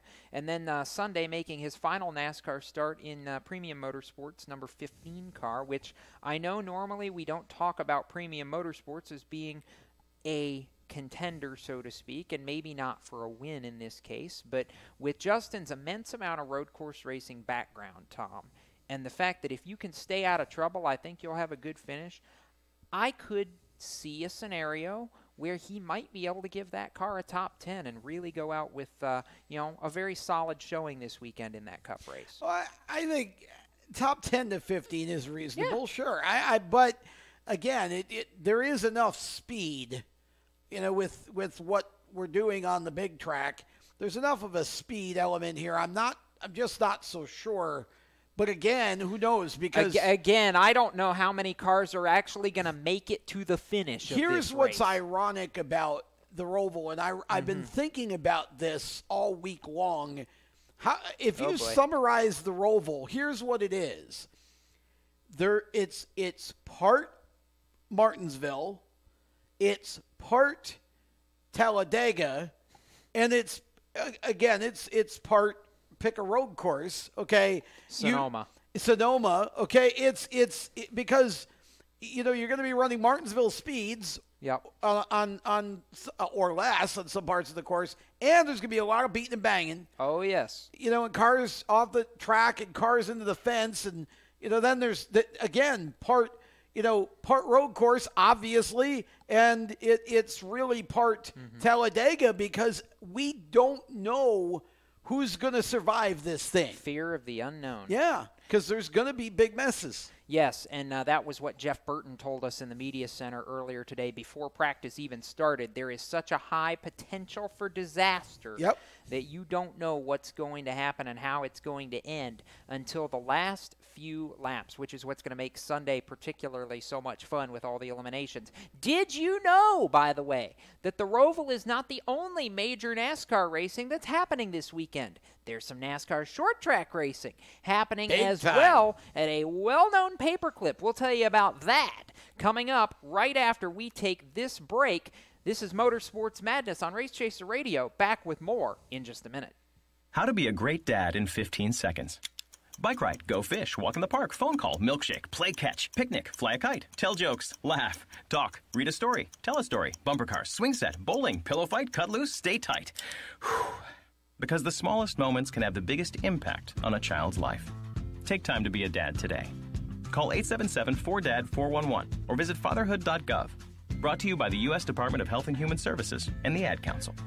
Automotive technicians and auto service trainees, how would you like to work at the beach and perform for one of the best car care centers in the nation? Louis Meineke is now looking for skilled automotive technicians to join their award-winning team.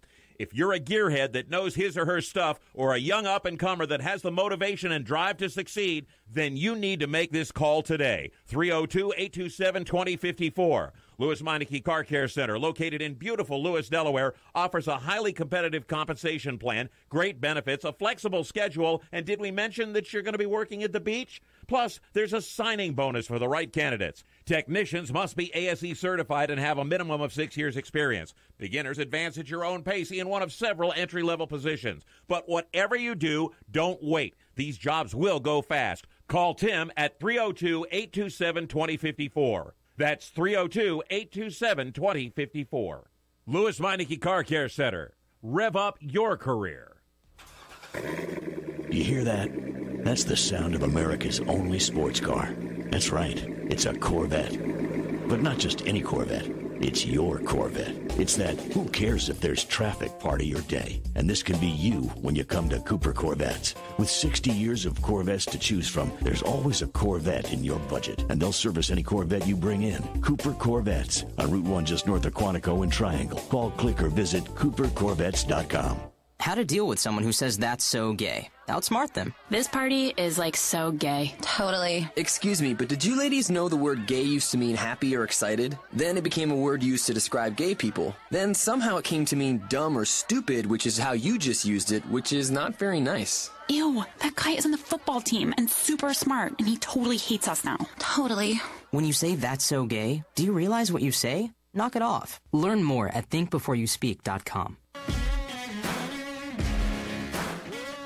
Hi, I'm Cole Custer, and you're listening to the Performance Motorsports Network, the voice of motorsports.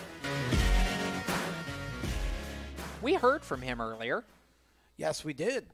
He was happy. He was fastest in Xfinity Series practice. Yeah, if you didn't catch that when we were talking to Cole Custer during the first portion of tonight's program, or rather I talked to him earlier in the day and then we replayed the interview. He's going to be one to watch. And I'm still surprised by that, genuinely, but I think it's a good kind of surprise. He's just been sneaky good on road courses this year. Yeah, I agree. Yep. Hey, before we get to the conversation about Martinsville. Well, before we even get to that, I was going to reintroduce ourselves. But go ahead. Who are we? Well, I can understand you've forgotten. It's been old. A little bit. Yeah. Jacob Seelman, Tom Baker. Thank you. And Randy Miller back in the tech shed punching buttons and making sure we're not going off air and we're hopefully who we are. Well, if Randy has to remind us who we are, we're all in trouble. I was gonna say that we should probably talk about what happened in USAC.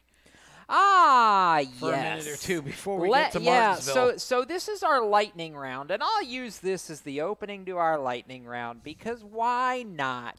For those who were living under a social media rock, over the weekend, specifically after Saturday night's Four Crown Nationals at the Eldora Speedway, which is Tony Stewart's track up in Ohio, Robert Ballou, who is a former USAC Sprint Car national champion, decided to go off the handle a little bit and jump on social media after, personally, what I thought was one of the best Four Crown Nationals across all four divisions, USAC Sprint Cars, Midgets, Silver Crown Cars, and then the All-Star Winged Sprint Cars that Tony Stewart also owns.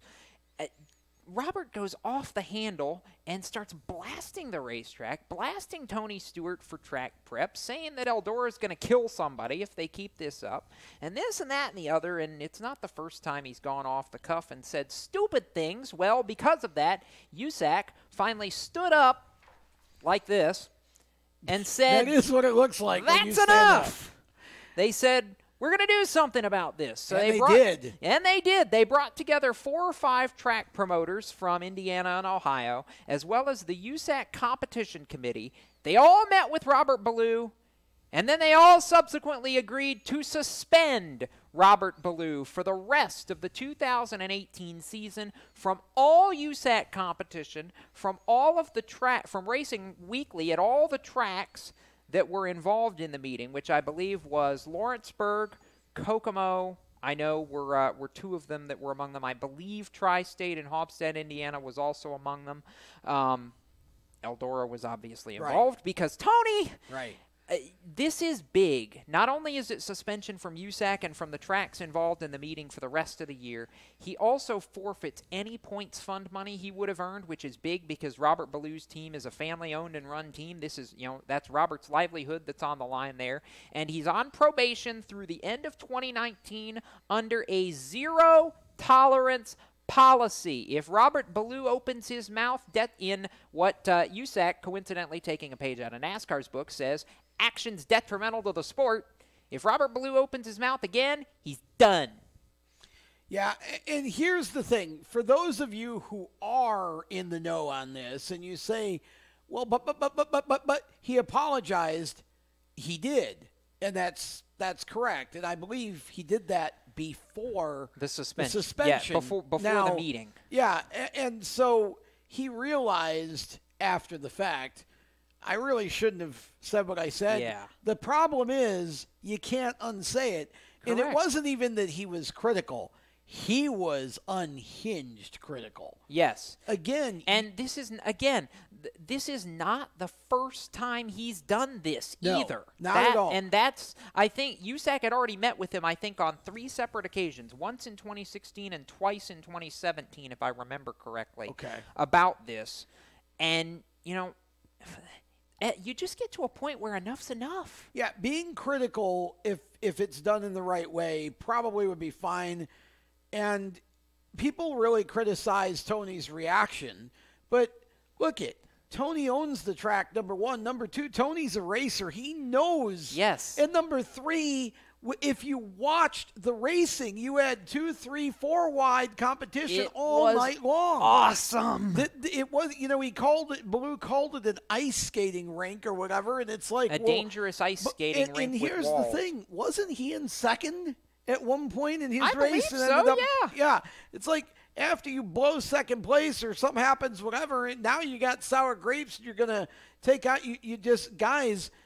Again, I hear this all the time, Jacob, that social media is going to be the detriment to motorsports, to racetracks, because people criticize whatever. Look, here's the truth of the matter.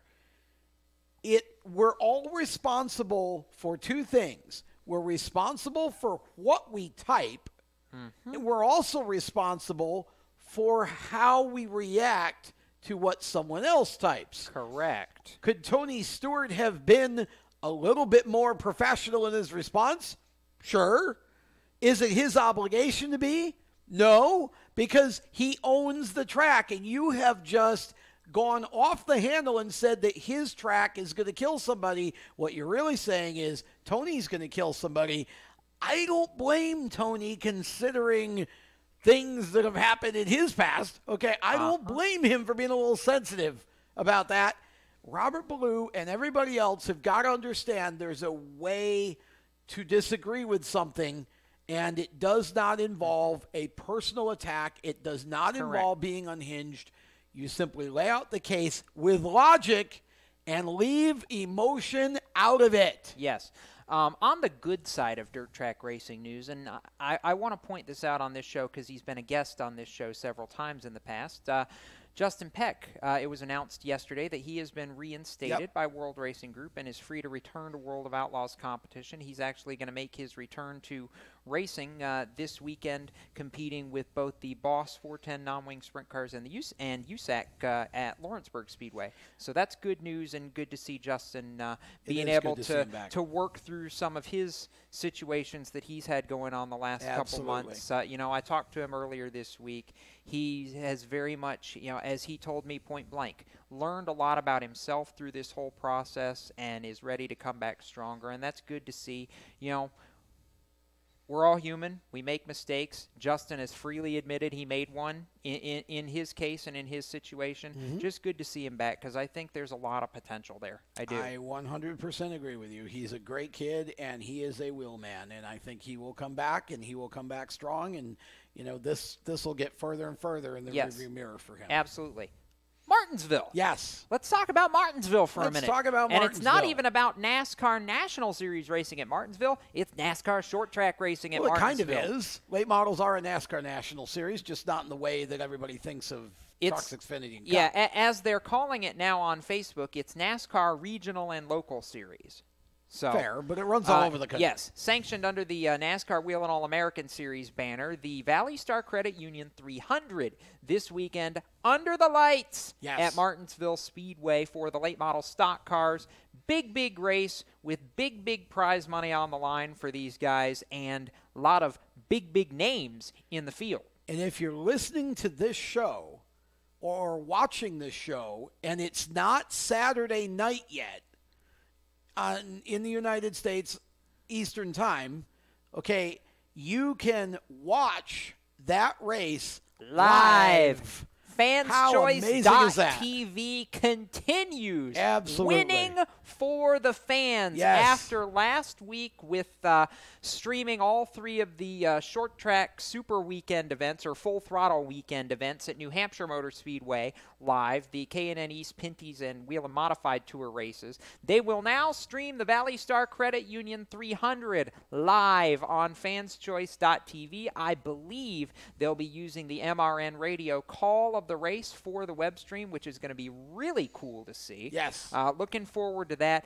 I, in fact, will be looking forward to watching the FansChoice.tv stream on Saturday night after the conclusion of the Xfinity race. So that's going to be a great deal. If the Xfinity race gets over with in time to catch the green flag. I don't think the green flag's until like 8 o'clock Saturday night, and the Xfinity race starts at 2:30 or 3, so we should be fine. You would hope. It's only a 55-lap Xfinity race. Stop and consider that. We've only got 55 laps in the Xfinity race on Saturday. Well, it depends how many ARCA restarts we have to have.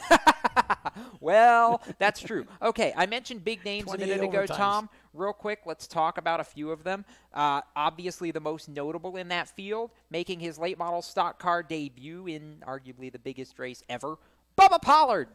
Yes. Does he win the big money like he's been doing all season long? I think Bubba Pollard could win any race he is running in, honestly. Yes, I think Bubba has a shot at it. Am I going to say that he's going to win? No, but I do think he'll have a great shot. There are so many cars. Yes. You're going to have 70-plus cars. Absolutely. That's why I'm pushing the live stream. 1, it's free, and 2, this is 70-plus short track late model stock cars at Martinsville trying to get into this race. Yes, and they're only going to start 42, I think. Well, yes, but 42 of them at Martinsville.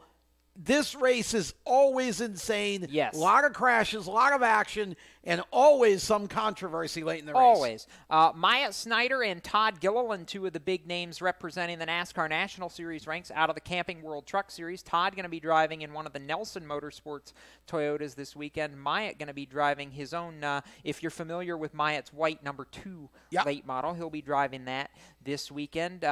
Sam Mayer out of the Midwest, Wisconsin NASCAR K&N Pro Series East. Sam's been doing a lot of stuff this year. He'll be in the field as I would argue one to watch.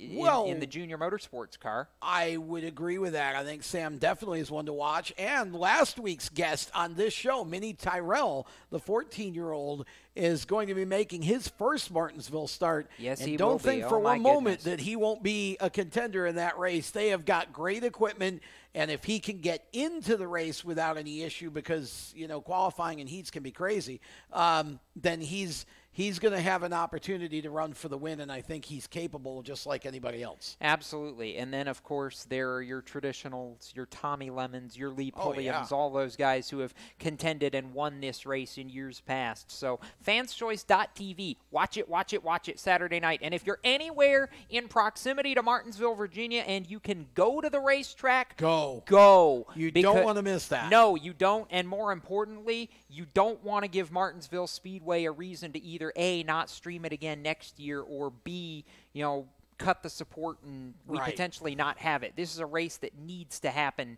year after year. So real quickly before we get into our closing thoughts and saying goodbye here in just a minute, picks for the Xfinity race and the Cup Series race, Tom. I know I'm making you pick. It's like Talladega, pick out of a hat or poke a number on a board. Thoughts? I look, okay, here we go. Because anybody can win either race. So here we go quickly. Xfinity, I'm going to go with Austin Cindric. I like it. Yeah.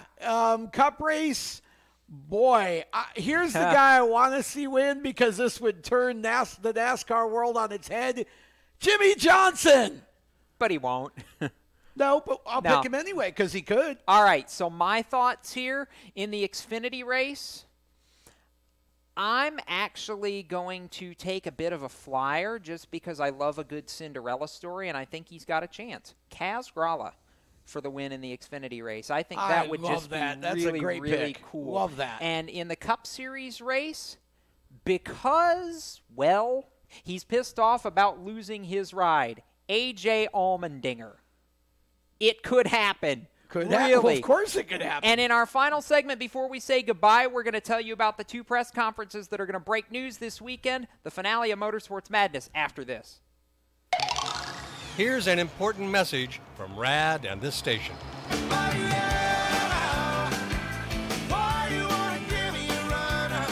Hi, this is Bob Sheehan from Blues Traveler for RAD, recording artists against drunk driving. I like to party just as much as the next guy, maybe even more. But the one thing I won't do after I've had a few is get in the car and drive. Don't blow it.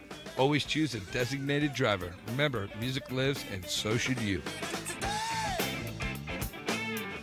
Motorsports sales professionals. Performance Motorsports is looking to build a team of experienced media sales professionals to represent our programming to the industry's top companies, magazines, and racing series. If you have motorsports sales or marketing experience, know how to work with agencies, understand social media, and are incredibly creative when it comes to working with clients and promotions, then we want to hear from you. Top performers are richly rewarded.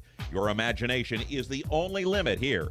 Call 717-749-0444. That's 717-749-0444, or email us at scorpionradiogroup@gmail.com. You want to ask for Sue. You are a waste, a loser. Everyone hates you. Why don't you just stay in your car and keep driving? I'm serious. Drive until you run out of gas, then get out of your car and walk until you find someone who doesn't think you're dumber than bricks. Could take a while, but at least all that walking might burn a couple of calories. You may not witness bullying like this every day. Your kids do. They want to help, but they don't know how. Visit stopbullying.gov to learn safe, simple ways your child can help stop bullying. Be more than a bystander at stopbullying.gov. A message from the Ad Council. You own a performance car and you know how to drive, but you want to learn real performance driving. Well, Bunky, get that car off the street and onto the track. Summit Point Motorsports Park, the Mid-Atlantic's premier road racing facility, located just over an hour from D.C. in nearby Summit Point, West Virginia, is the place to go. And you'll find that Friday at the Track is going to give you what you need. For less than a monthly car payment, you can attend this regularly scheduled one-day instructional event in your street car on one of Summit Point's 3 world-class road racing circuits. You'll receive classroom instruction, skid pad instruction in their cars, including front and rear skid control, and 4 20-minute in-your-car instructional sessions from a professional instructor. Have fun, go fast, and really learn how to drive. Call 304-725-8444 for class schedules and details. That's 304-725-8444. Friday at the Track at Summit Point Motorsports Park. Hi, I'm Tyler Reddick, and you're listening to Race Talk on the Performance Motorsports Network. All right, we have just enough time to tell you there will be breaking news over the weekend. 2 expected announcements coming before the end of the weekend. Number 1, that Ryan Preece will likely be announced as the replacement to A.J. Allmendinger in the number 47 Yay. for JTG Daugherty Racing in 2019. And number 2, that Daniel Hemrick will be the expected successor to the number 31 Chevrolet in the Cup Series for 2019. Both really, really positive for the sport, I think. Very positive. The big question is going to be, where does A.J. Allmendinger go next? IndyCar sports cars. Well, that's a 2-inch limb. And then also now the 41 and the 1 are still got openings. We believe Kurt Busch to the 1, maybe Suarez now to the 41. Keep your eye on that. It's going to be an interesting situation to watch what they do with that 41 car. Oh, this is why we love Dominoes silly keep season, falling. isn't it? Yes, and I really thought Daniel Suarez, wrong Daniel, was going to be the domino that really tipped the rest of silly season into motion, but now we're starting to see some of these other dominoes fall, so we will keep you apprised, and when we get back going on our next show, we'll have all of it to break down for you. Right now, we're going to throw a checkered flag on this edition of Motorsports Madness and say thank you to our partners at Telmed Benefits for what they do to help make this show possible, as well as Randy Miller, who's handling production behind the glass tonight. So if you're at the Roval this weekend, we will see you there, or you might see us first, depending on if we're running around. That's so right now, for Tom Baker, I'm Jacob Seelman, reminding you to keep it off the wall. And if you're headed to a racetrack, like I said, we might just see you there. Have a safe racing weekend, folks. Till we meet again. You've been listening to Motorsports Madness with the Race Chaser Online crew. Stay tuned to Performance Motorsports Network for more race talk. For the latest motorsports news, visit racechaseronline.com. Motorsports Madness is a copyrighted production of the Performance Motorsports Network, www.performancemotorsportsnetwork.com. A member of the Scorpion Radio Group Incorporated, and may not be rebroadcast, replicated, or saved in any media without the explicit written permission of PMN. Check out our Facebook page or our section in the PMN website. The opinions expressed on this program are those of the host, co-hosts, and guests, and do not necessarily reflect those of the management and ownership of either the Performance Motorsports Network or Scorpion Radio Group Incorporated, the advertisers, or the marketing partners. Be listening again next week when the madness returns on Monday night at 7 Eastern. Until then, keep it off the wall and keep the shiny side up.